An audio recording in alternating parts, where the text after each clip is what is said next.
Okay, today we're here with the next stage in our little budget build in the 6.5 Creedmoor in a Howa. Now, last video I went through all the components. I'll link to that, but the basics of it is a barreled action in 6.5 Creedmoor in a Howa, Boyds stock, S-TAC scope, Sightron S-TAC scope, and basically a budget build of bits and pieces of what we did to it.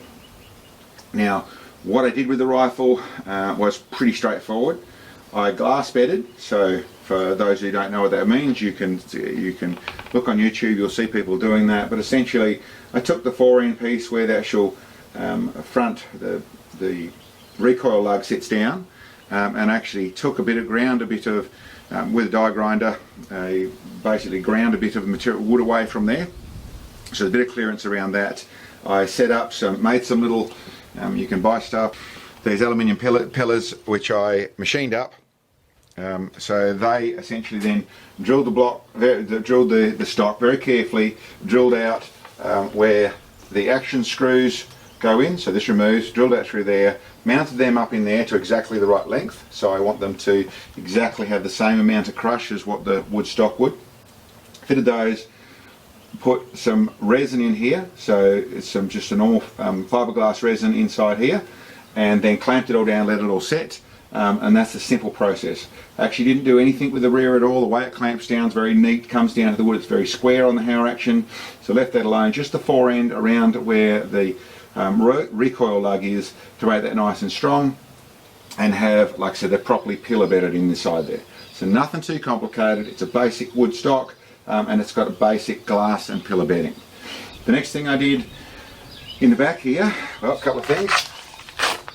I have made up a simple, as I showed last week, a solid piece of, well, it's actually hollow, heavy hollow bar that I've mounted to the bottom there. If I show you on the bottom, the simple mounting of that is I've drilled through there, countersunk, and then there's 3 wood screws that are basically 3 inches or 2.5 inches long that screw straight into the stock.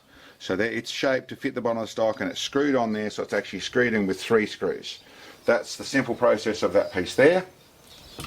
While we're looking at this, I wasn't shooting with this modification I did here. I had the butt pad in the normal place.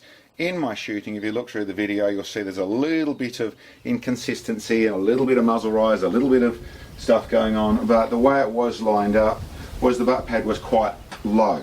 I've machined up this piece of aluminium, which anyone can do. Get a plate. Here's a one for a different rifle. So it's just a piece of aluminium that has been cut and shaped, so that basically shaped off what the butt pad was, then expanded. So this one would just only raise the butt pad a little bit. Shaped, it's got drilled, it's countersunk, so that 2 screws can screw it back into the stock to hold it, which are hidden. Then the butt pad goes over the top of that, and that's screwed into the aluminium block. This is a larger one, but that's what I've done since we did the video after looking at it. If you have a look at the video, see there's a little bit of slightly inconsistent movement. It's nice, it shoots well, but sometimes it's lifting a little bit more.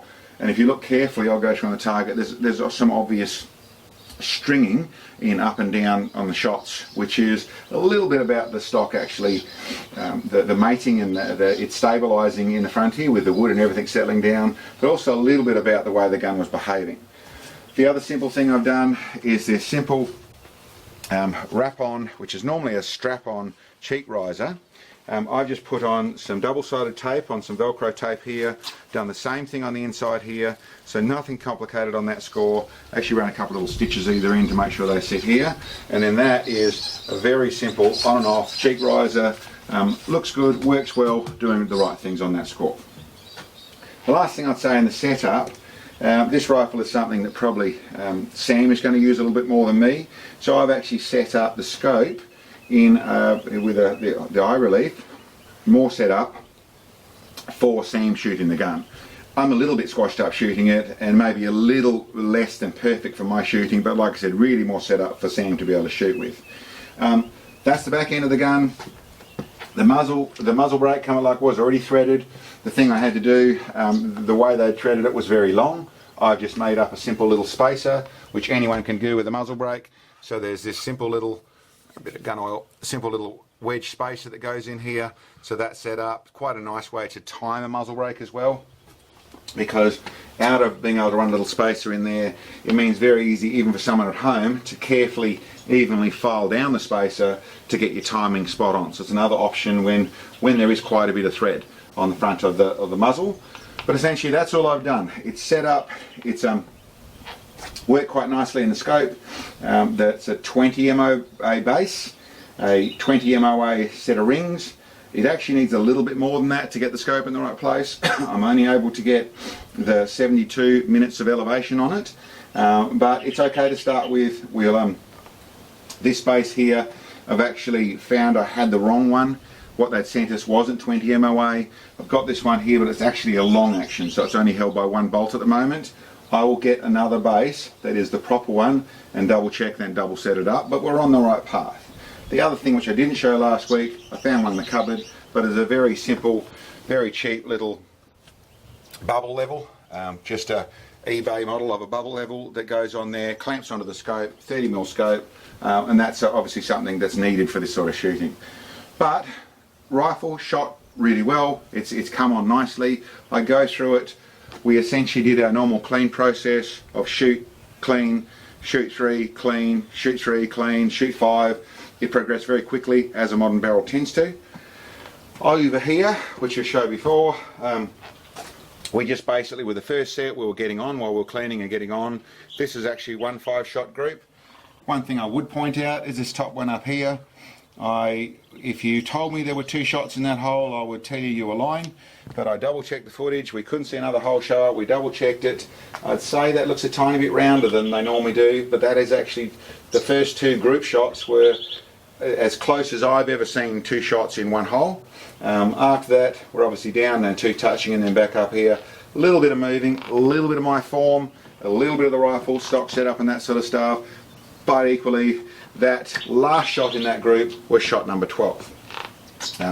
What we're doing, and I did go through and I'll touch on, I did most of the shots were done at 42 grains. Now, I want to touch that on again. I don't normally share load data for a very specific reason. And the reason is that for the experienced shooter out there, for probably a lot of people that watch our channel, it's really just something to, as a reference, it's something to use, just nice to know, and I understand that completely. The problem is there's complete novices. This is YouTube, this is out for the whole world to see, and there's people who don't know what they're doing. So to give them load data, which is up there in the top end side of things, is potentially the wrong thing to do. Potentially going to cause devastation through the process of he did it, so it must be fine in mine, and that is never the way to treat a firearm. I ran high-end stuff. I'm prepared to pull that trigger, and it's not going to be too far generally, but I'm prepared. If it goes wrong, it's my mistake. I've already pushed the boundaries, so I'm prepared to take the risk. I don't want to be suggesting other people to take the risk. But what I did was 42 grains, and I'm using the AR 2209.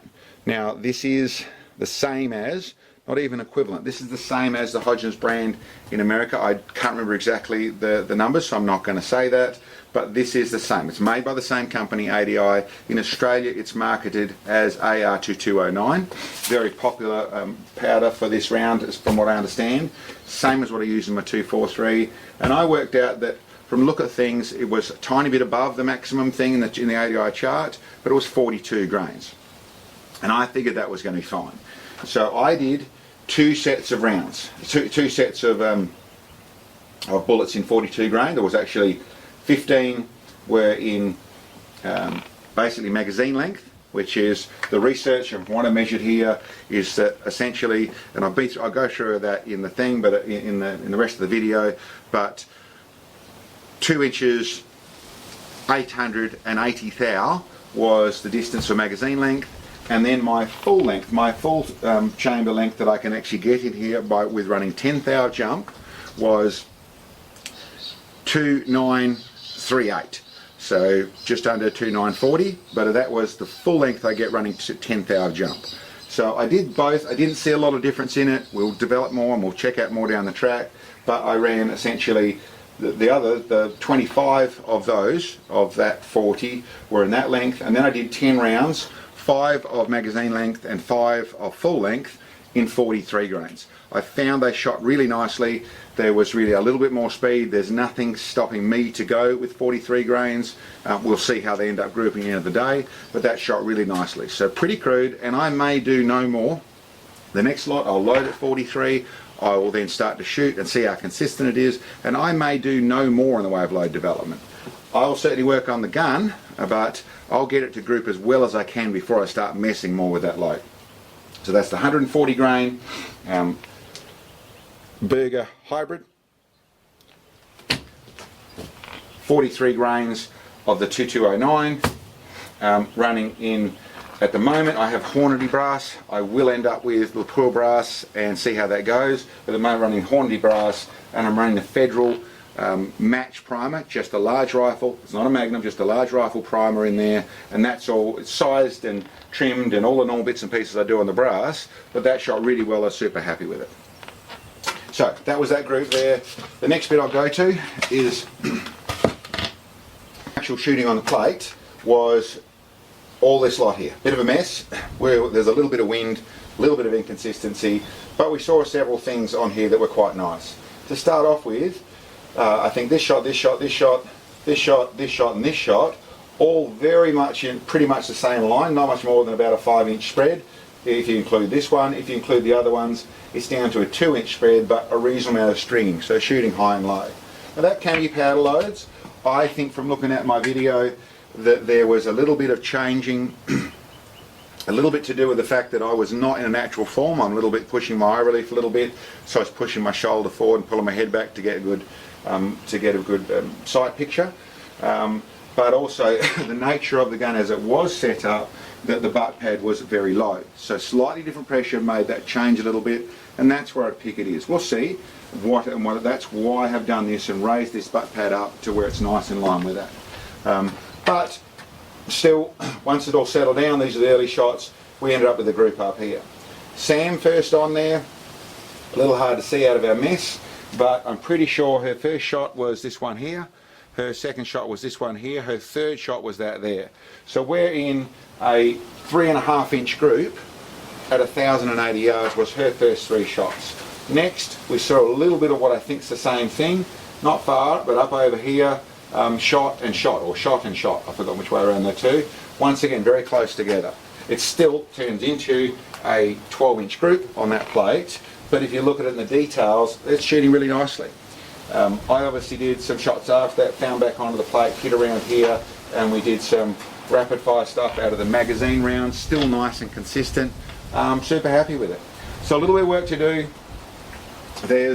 We'll put a sunshade on it, we'll put lens covers on it. I've got to change this rail over to the right one, and if I do need to shim, which I will, I will shim on the actual set of rings. So I don't want to shim onto the rail. I'll use this solid piece on the ring, so I'm not pushing my scope. I'm actually using the framework of the rings to do it. But we'll see if we need to. In theory we shouldn't do with this one we've had, but once we get that proper short action 20 MO rail on here, hopefully we'll be able to get there, but we'll show you there if we need to go there. The rest of the stock, it's wood, it'll take a little while to settle down. That seems to be working nicely. Another thing I did, which I'll point out, is the trigger. When I went through and set it all up in here, I found that the trigger was running at 3.5 pounds. Now, not something I'd suggest other than experience to do, but I found I could only really wind it back down to around 2 3/4 pounds in winding. I actually pulled the trigger apart, I removed that spring, I removed the coil. Big no-no by some people's opinions.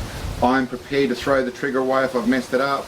I cut one coil off, I reset it, I found I could get it up to 2 pounds of pressure and I could pull it down to just under 1 pound of pressure. I set it at 1.2 pounds and that's shooting like an ELR trigger. And that's how I've used it. It's been nice, it's working really well, been really happy with it. Probably is a feature we could upgrade to go even further, but as you can see, even the rapid fire stuff or the gentle stuff, working really nicely.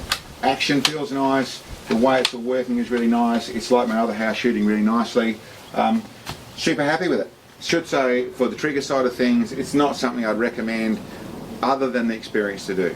It's something I wanted to try and see how well it went. Previous Howa triggers I've seen, I've been able to adjust to get to a nice point. This is brand new. and I'm, like I said, quite prepared and probably will change to a nicer trigger down the track.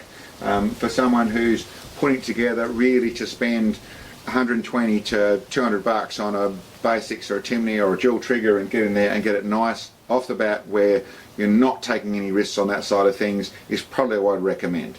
I still go with full disclosure of what I did. The last thing I touched on that side of things is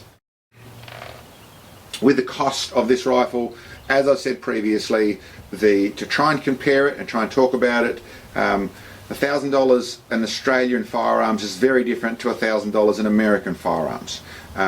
And the same we said when it goes to Italy or Germany or the UK, it's dollars are not dollars in our world. So what I can give you just as a base idea in the way of a quick nut down and work out roughly what it would cost in the US with US dollars. If you're just buying off US websites, which you can get this stuff there, then you can do your own conversions on things. But essentially, this rifle, at what you're looking at there in its dressed form, is approximately $1,500 worth. There's one piece, a couple of pieces I've got here that are probably a little bit more expensive if you need to. My muzzle brake, they are CNC'd, but they are CNC'd in Australia. They're quite purpose built and a reasonably priced system. You can do cheaper. You know, you can buy not a broad thing like this. It's not going to be quite the same sort of quality, but it'll give you the same amount of braking. So if you're not shooting in dusty conditions, you can get back down to spending $100 or $80 on a muzzle brake that'll make the rifle shoot the same. The Night 4 set of rings, another thing that you can buy cheaper to get a similar result.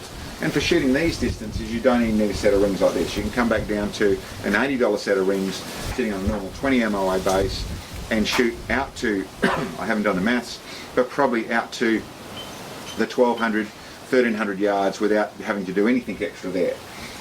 But that's a reasonable idea cost-wise. Around $1,500 US is what this rifle's cost at this stage.